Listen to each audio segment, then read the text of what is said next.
Друзья, всем привет! Добро пожаловать ко мне на канал. Берите чай, кофе. Сегодня мы поболтаем. Я расскажу вам о том, что купила в 2023 году, чем я довольна.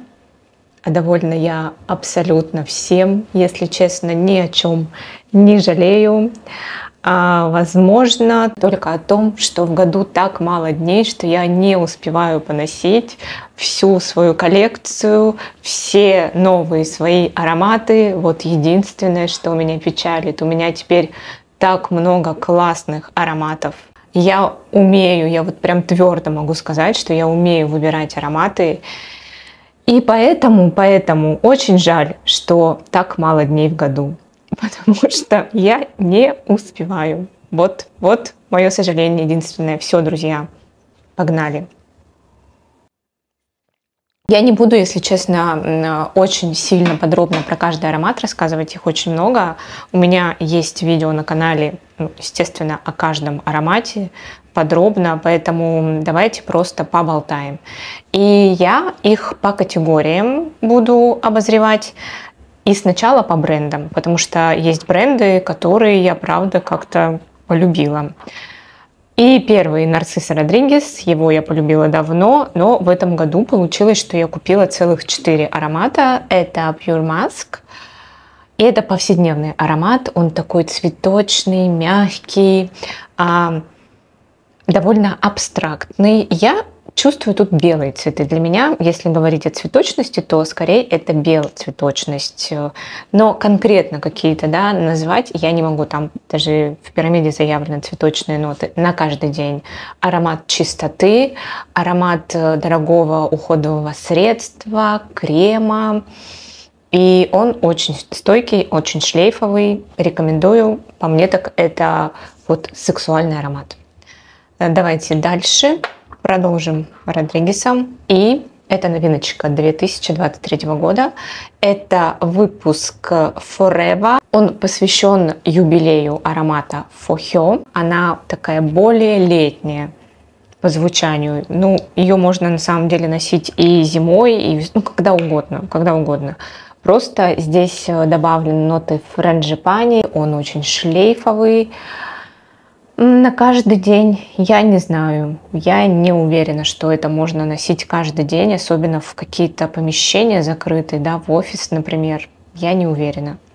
Но мне он очень нравится, и вот мне казалось, что чисто летний нет, когда угодно. С Фохё они похожи, это узнается, что это что-то похожее на Фохё, особенно вот в начале. Но потом аромат немного меняется, кто-то мне писал, что типа вот вообще они разные, нет, узнается, я чувствую. Флёр де оранж там такой довольно-таки слышный, и мускус Нарцисса Родригес, они узнаются. Следующий аромат, это уже, по-моему, снят он с производства, он где-то еще попадается, есть точно в парфюмерной воде, это Нарцисса Амбре Нероли, и это туалетная вода. Есть еще в парфюмерной, по-моему, еще где-то можно найти. Здесь в начале очень хорошо чувствуются нероли, прям так ярко, свежо, солнечно, по-летнему. Очень хорошо ощущаются. Я в этом году нероли полюбила, поэтому я его носила. И по мне так это тоже вариант такой на лето и на зиму, когда угодно. Он запудривается, он все-таки, как вот многие вот эти вот кубики, он такой пудровый, но вот в начале яркие нероли. И еще один Нарцисса, это Fleur Musk, Флораль, это туалетная вода. Я говорила, я чаще всего люблю туалетные воды у Нарцисса Родригес. Как-то вот, так получается. Вот пробую ту и ту версию и выбираю туалетную. Парфюмерную туалетную и выбираю туалетную. Это Роза Пион. Кому что.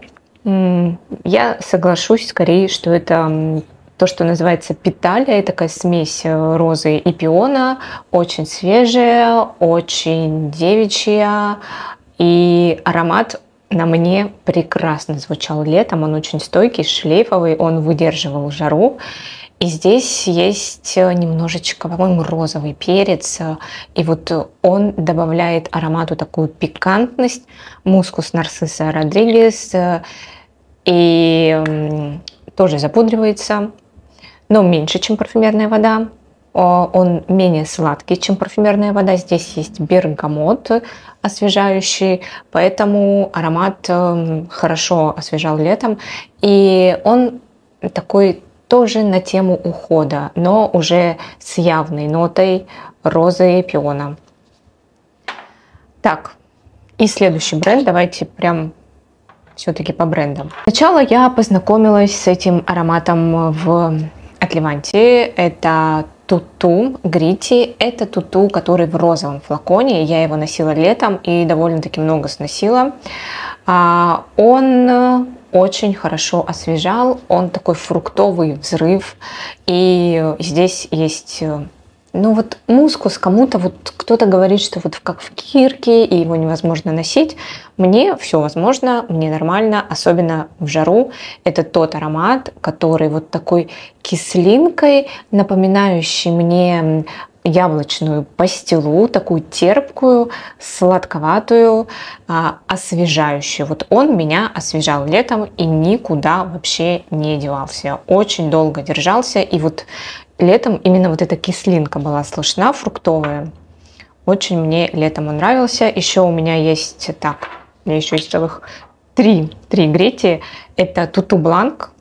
Он очень похож на эту розовую версию, но вот там, вот в этой базе нет вот этого вот, кто-то говорит мускус, амбр-деревяшки, вот то, что похоже на кирки. Здесь этого в разы меньше, но точно так же он очень стойкий. Один пшик зимой или осенью в холод, короче, и он просто звучит, шлейфит, всю комнату заполняет, с ним надо быть осторожным. По аромату они похожи. Это фруктовый аромат, ну вот мне опять какая-то пастила там фруктовая слышится. Так, а что? Другой аромат. Так, Жаклин, это лаванда, это терпкий чай. Мне очень нравится, я его носила опять же в жару. А в прохладную погоду надо очень осторожно, один пшик и все, ты заполняешь просто даже улицу, не то что помещение, даже улицу. Шанти, это вот, кстати, самый такой из Грити, ну из всех, что у меня есть, он самый, я бы сказала, не хочу говорить это слово, которое у меня в голове. Хочу его заменить на какое-то более изысканное. Он более... Нет, это тоже слово мне не нравится. Я специально не говорю, чтобы так про аромат не говорить. Он, скорее всего, такой... Да что же все, блин, в голову лезет? Сейчас, друзья, я найду это слово. Я найду сейчас. Вот оно. В общем, давайте начну. Придет мне. В этом аромате нет вот этих самых амбр-деревяшек. Вообще даже близко нет. Он про десертность. Тут тоже много фруктов. Но и есть какой-то сливочный десерт. Про название шантии идут споры. Кто-то говорит про кружево, кто-то говорит про десерт. Про название тоже мне вот, извините, друзья, ну просто мозг вынесли.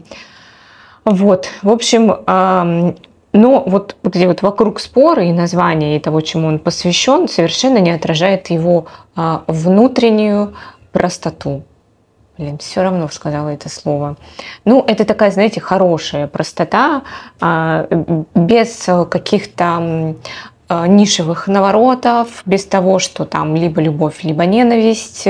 Это, я бы даже сказала, аромат, который понравится большинству, но не будет раздражать, вот я бы так сказала. Он тоже, кстати, стойкий, но не в жару, вот не в жару. Он даже немножко запудривается, что-то есть в нем такое косметическое, и вот десертное, и косметическое, и цветы, и фрукты, и вот это вот такая отсылка к хорошим люксовым ароматам. Но все-таки это ниша, поэтому есть в нем особенность. То есть тут не узнается, да, как какой-то люксовый аромат или даже какой-то сборный образ люксового аромата. Все-таки он необычный. Но несмотря на то, что он простой, да, я бы не рекомендовала брать его вслепую, потому что, ну, от Грити, от Ниши ты ждешь все-таки другого. Я не разочарована, мне он нравится, я его ношу, мне иногда хочется чего-то вот прям понятного. Фрукты, цветы, десерт, все классно. Мне иногда хочется опять, вот мне все время ощущение, что смотрит этот жираф, смотрит на всех, на всех. Иди сюда, иди. Чуть-чуть его хотя бы обрезала собой. Так, давайте дальше. Грити я рассказала. Давайте перейдем к Tom Ford. Tom Ford. У меня появился вот такой от Levante, это Fucking Fabulous от Tom Ford. И так, смотрим, да, видите, не так я вижу это в реальности. В общем, здесь довольно много. Я его использовала летом. Здесь лаванда, кожаные ноты и есть ваниль, но она не очень сладкая. Есть в нем горечь. Вот эта горечь очень хорошо освежала летом в жару. Мне его очень нравилось носить. В нем очевидная лаванда. Та самая, как будто бы ты где-то в поле, в Провансе, в кожаной куртке, и вот еще какая-то специевость ощущается. Это, скорее всего, что-то вот от кожи может исходить. Такой аромат. Так, у меня кошка ломится. Орет. Надо пустить. Вот. И в слепых затестах моя Ульяшка, она сказала, что ей этот аромат кажется больше таким брутальным, больше маскулинным. Ну, может быть, мне нравится, но именно вот в жару, именно летом, хотя, ну вот почему-то сейчас рука к нему не тянется зимой в холода. Я люблю в холода более мягкие ароматы, такие более десертные, гурманские, потому что у меня холодная кожа, и на мне все звучит очень громко, особенно верхние ноты. И многие ароматы вот тупо не открываются. Это минус, конечно, холодной кожи, но все звучит долго. И второй аромат Тома Форда, это новинка 23 года. Ну, на самом деле, аромат-то, конечно, уже давно известный, Black Orchid в туалетной воде, но это обновленная версия. Она, мне кажется, более носибельная стала. Я его ношу даже на учебу, точнее носила. Просто у меня учеба закончилась. Ну, не совсем, у меня сейчас большой перерыв. Потом я собираюсь продолжить, но пока вот закончилась. Поэтому говорю, что носила на учебу его. И летом, кстати, носила, и зимой. И он стартует громко. И ты думаешь, ну, сейчас это Black Orchid, сейчас он тебе даст жару. Нет, он потом садится ближе к коже и становится абсолютно носибельным. Мне кажется, что они обновили эту версию именно в связи вот с этим новым трендом, когда делают ароматы более легкие, более носибельные, чтобы можно было, да, куда угодно и не бояться кого-то там задушить. Такой тренд вообще в принципе прослеживается в целом, да, в общем. В частности, конечно, есть, когда Баккара Руж выходит, например. Вот. И эта версия прям такая очень носибельная. Все та же самая орхидея, трюфель, шоколад, орхидея. Немножечко тут есть какой-то молочности, медовости, пачули. Ну, я думаю, что многие знакомы с этим ароматом. Так, следующий бренд.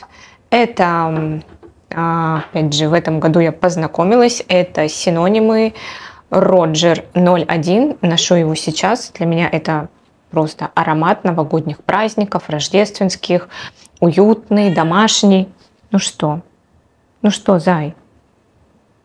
Тих, иди сюда, посиди с нами. Господи.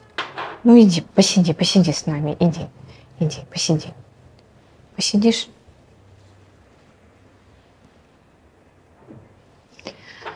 Уютный, домашний, древесность, цветы мне очень нравится. Знаете, иногда вот в аромате есть какая-то нота, вот из-за которой он просто сводит тебя с ума.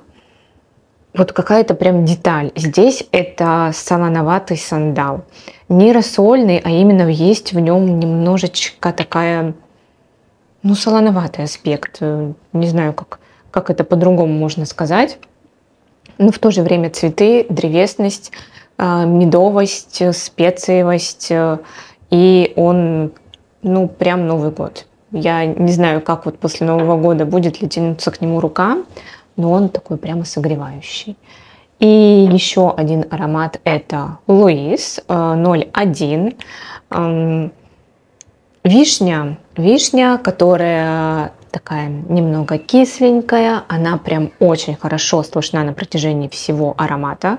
Я не скажу, что я прям фанат всех вишневых ароматов, но вот здесь мне нравится, потому что вишня тут освежает аромат, дополняет, но потом он уходит больше... Так, надо чай выпить.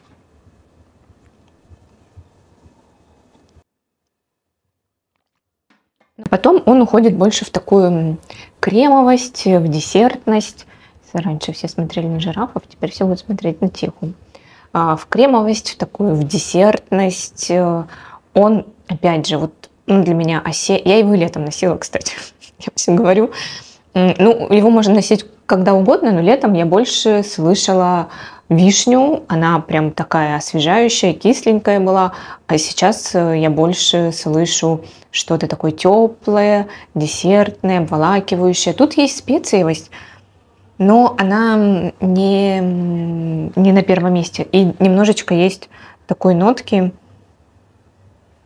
как будто бы это бисквит, пропитанный ликером.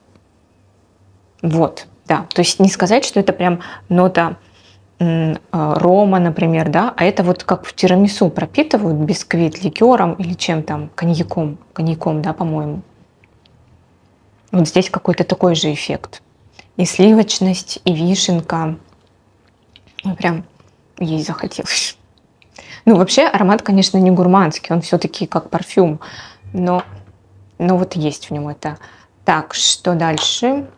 BDK. BDK. В том году я купила себе кремовую кожу. В этом году я купила себе вот опять два аромата. Это Rouge Smokin и Gris Charnel. Видите, Грис Шарнель я больше носила, потому что он, опять же, и летом, и зимой, и когда угодно. Этот можно носить, в принципе, и летом. Ой, не хочет все. В принципе, можно, наверное, но непонятно зачем. Он такой, это ваниль. Немножечко вишни есть в начале, но вообще скорее какой-то кальянной вишни. То есть это аромат не про вишню, это аромат про ваниль. Ой, какая классная ваниль, бурбонская, с горчинкой. Немножечко, знаете, есть такой аспект дымка, но не дыма. Ну, наверное, поэтому Rouge Smoking, но есть. Но это бурбонская ваниль. Это одна из лучших ванилей. Чем-то пересекается с вот именно этим аспектом ванильным с Лирой Ксержов и Лолита Олимпика. Знаете, этот снятый аромат, который многие парфманьяки ищут. А вот это здесь. Очень мне нравится. Я хотела Лиру Ксержов, но вот она как-то быстро с меня слетала. И вот тот самый, вот эта самая ваниль, которая мне здесь нравится, такая яркая, она там была с другими нотами, а вот она мне больше всего и нравится. И в отличие от Лолиты Олимпики Ксержов, этот аромат... Ой, Лолиты Олимпики Ксержов. Лолиты Олимпики этот аромат мягче. Он все-таки не такой сладкий. Я помню, что я не могла носить Лолиту Олимпику, потому что она для меня была приторная, она меня поддушивала. Вот. Ну, а здесь чай, здесь инжир, здесь сандал и здесь есть кардамон, но его аспект. У него есть такой аспект мяты, мятности, ментоловости даже скорее, холодка такого. Вот летом он освежал, но аромат довольно быстро слетал летом, а сейчас он звучит очень долго. Вот если я утром нанесла, я до вечера его себя слышу. ну, интенсивность, конечно, уменьшается, но все равно до вечера он шлейфит, другой нанести на себя уже нельзя. Летом так можно было сделать. Мягкий, уютный, тоже вот сейчас в праздники, в эти новогодние, он создает настроение, я его вам рекомендую. Вообще, я могу все эти ароматы рекомендовать, попробовать, поносить на себе. Вслепую никогда не рекомендую, потому что вот как некоторые такие аспекты, детали сводят с ума в хорошем смысле, да, ты вот покупаешь парфюм, потому что вот это что-то неповторимое, да, а точно так же есть детали, которые сводят с ума в плохом смысле. Ты просто не можешь этот аромат выносить нигде, вот, даже ни на ком, просто даже от одного воспоминания у тебя голова болит. Поэтому вслепую не рекомендую, но обратить внимание, рекомендую на все эти ароматы. Так, флорайку. Я рассказывала в своих видео про парфюмерные желания, про зонтик для двоих и говорила, что я относила пробник, и вот то хочу, то не хочу, то хочу, то не хочу, сама вот не могу решиться. Но я говорила, что я закажу себе вот такую travel-версию, ну, не убудет, так сказать, а вот эти метания. И что я вам хочу сказать? Этот аромат на мне, на моей холодной коже лучше всего открывается в межсезонье, когда еще не холодно, но уже не жарко, не тепло. Вот такая вот погода. На мне это эталонное звучание, назовем это так, черничный десерт, что-то,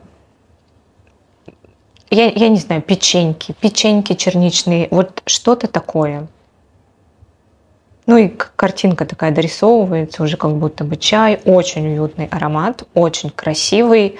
На мне зимой что-то звучит в нем не очень.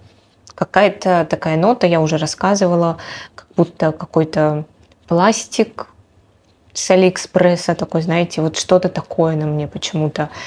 А так как у нас зимой холодно везде, на улице, в помещениях, ладно, на улице бывает тепло, вот если прям на солнце встанешь, прям жарко может быть. Но в помещении даже днем холодно. Отопить его так, чтобы было все время тепло, ну, практически невозможно. Я хожу дома в свитерах теплых, в носках теплых, поэтому этот аромат не открывается. Я думаю, что в Питере он бы хорошо звучал зимой в помещении. То есть, ну так, даже, мне кажется, было бы красиво, так, когда с мороза заходишь в помещение, он прям так открывался. Было бы красиво, уверена. Еще один аромат от Флорайку – это My Shadow on the Wall. Моя тень на стене. На стене я люблю, честно говоря, Флорайку. Мне нравится их акварельность, но ароматы стойкие, да, они не будут заполнять комнату, для меня это плюс. Я вдруг поняла, что для меня это большой плюс. Это абсолютно природный аромат. Посмотрите мои слепые затесты с Ульяшкой, моей невесткой. Вот она его описывала вообще по-другому. Я просто знаю, какие там ноты. Вообще аромат считается озоновый. Здесь есть мимоза, и я ее чувствую хорошо. Но она описывала это как аромат трав. Причем не прованских трав, таких мелисы, каких-то вот, которые в чае заваривают. И вот когда она говорила, я взяла у нее еще раз его, да, думаю, как это? И правда это почувствовала. Но когда я знаю, что это озоновый аромат с мимозой, по-моему, еще какие-то там есть цветы, я такая думаю, и это же тоже есть, правда. Вот и то, и другое, что хочешь. Но так как я знаю, для меня это все-таки больше аромат весеннего воздуха. Вот ты выходишь после дождя, распустилась мимоза, она благоухает, и ты вот прям в саду в этом мимозном гуляешь. И абсолютно натуралистичный. Я его ношу, могу носить только весной. Абсолютно никак не могу его носить зимой, потому что ты такой, откуда? Откуда мимоза? Ну, кстати, знаете, что странно? Так как у меня закончилась учеба, у меня почему-то настроение и ощущение, как будто наступила весна.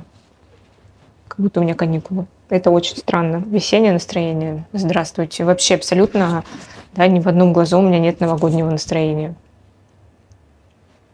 Какие-то у меня свои там часы биологические. Так, ну что? Мне кажется, что я уже про все такие по брендам рассказала. Остались одиночки. И давайте начнем. Prada Infusion Berries. Аромат стартует мандарином, потом нероли, бензоин, ну и, естественно, ирис. Для меня это прям аромат какой-то косметики. Ну да, пудры. И он вроде бы по звучанию летний, но летом с ним была проблема, что он слетал через час вообще, даже намека не было. А вот сейчас он звучит очень хорошо. И долго, и так довольно ощутимо. В общем, даже не знаю, что и сказать. В принципе, он универсальный. На когда угодно, на какой угодно случай, в любое место. Но вот единственное, да, я про стойкость. Стойкость лучше всего именно зимой. И еще один аромат. Я его очень любила летом. И точно так же мне он нравится сейчас. Он звучит по-разному. Летом он какой-то был более соленый, он был мягче, он тут солоноватый такой сандал, и жасмин здесь есть.